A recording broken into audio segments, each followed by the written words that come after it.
Во близина на локалитетот Баргала на Козијачка река ќе се гради брана. Проектот е завршен уште во 1994 година, а во текот на денешниот ден заменик министерот за земјоделство, шумарство и водостопанство Ванча Костадиновски со стручни соработници од водостопанството изврши увид на предвидената локација со цел да се утврди дали ќе треба да се извршат промени во проектот. Оваа акумулација, значи како брана, ќе имат за цел да го регулира течението на Козијачка река, да сите води кои што се сливаат во Козијачка река да бидат зафатени во оваа акумулација и нормално да го регулира течението на оваа река и да сите оние кои што имаат земјоделски посеви и домови по течението на Козијачка река да бидат заштитени, односно да не бидат доведени во ситуација како што се случи минатата година, каде што бевме сведоци да од поплавите кои што ги зафати домовите и земјоделските површини на жителите од општина Карвинци беа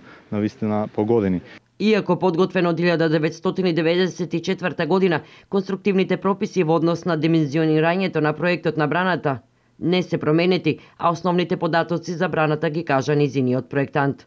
Оние најинтересните податоци за браната се незината висина, 49 метри е висока над теренот, има должина на круната околу 183 метри, косините се димензионирани 1:2, 1:1,9 и така натаму. Вкупниот материјал за телото на браната е 475.000 метри кубни и раздвоени се 73.000 се за глината. Најголемиот дел е камен за потпорните тела на браната, 351.000, а другото се филтерските материјали за заштита на глиненото јадро. Со таквите карактеристики на браната се овозможуваат 4,5 милиони отприлика метри кубни, округла бројка метри кубни вода во акумулацијата, со коти на нормално ниво, на максимално ниво и така натаму. И површината на водното огледало е 22,5 хектари. Значи, акумулацијата која ќе биде направена браната, кога ќе се оформи акумулацијата, ќе бидат потопени околу 22,5 хектари.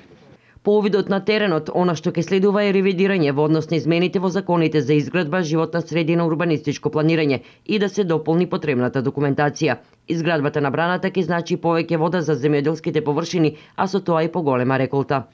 1000 хектари да се наводнуваат не е мала работа. Приносите што имаме на суво и под наводнување не се исти. Знаете дека во овој, например, пченката, во овој округ има околу 4 до 4,5 тона. Меѓутоа со наводнувањето, со примената на добра земјоделска пракса, со примената на системот капка на капка, приносите можат да се движат од 12 до 14 тона по хектар, а силажата околу 70 до 80 тона. И земјоделците задоволни, бидејќи со децении чекаат вода за нивните земјоделски површини. Па до сега види, проблемот ни беше само водата, немаме вода.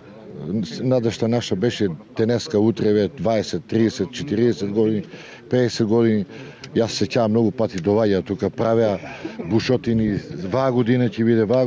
Јас од како памтам за мене, сега сум 64 години, значи 40 години браната ќе биде, па фала Богу, ако сега успее да биде, па още 40 може ќе живеам, па да гледам и таа убавина оти земјоделците, моето село, за водата е богатство. Имаме вода, имаме богатство, нема вода, нема ништо.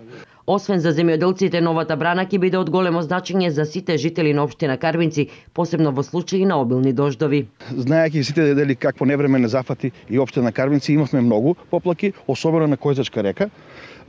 Можам слободно да кажам дека и вие новинарите се запознати дека во селото Кучица имавме огромни проблеми. Во селото Којзак, да не зборам во селото Карвинци, во населеното место Карвинци, таму кај патот не го сруши и многу ниви што ги постоја, сега се срушени. Буквално ги нема. Така да со ова брана ќе се контролира, ќе се регулира речното корито и се надеваме дека после изградбата на ова брана нема да имаме вакви проблеми. Браната треба да започне да се гради до крајот на 2016-та, зашто владата на Република Македонија обезбеди 10 милиони евра. Освен оваа, во иднина е предвидена изградба на уште неколку брани во регионот, кои ќе послужат за заштита на земјиштето во случај на поплави.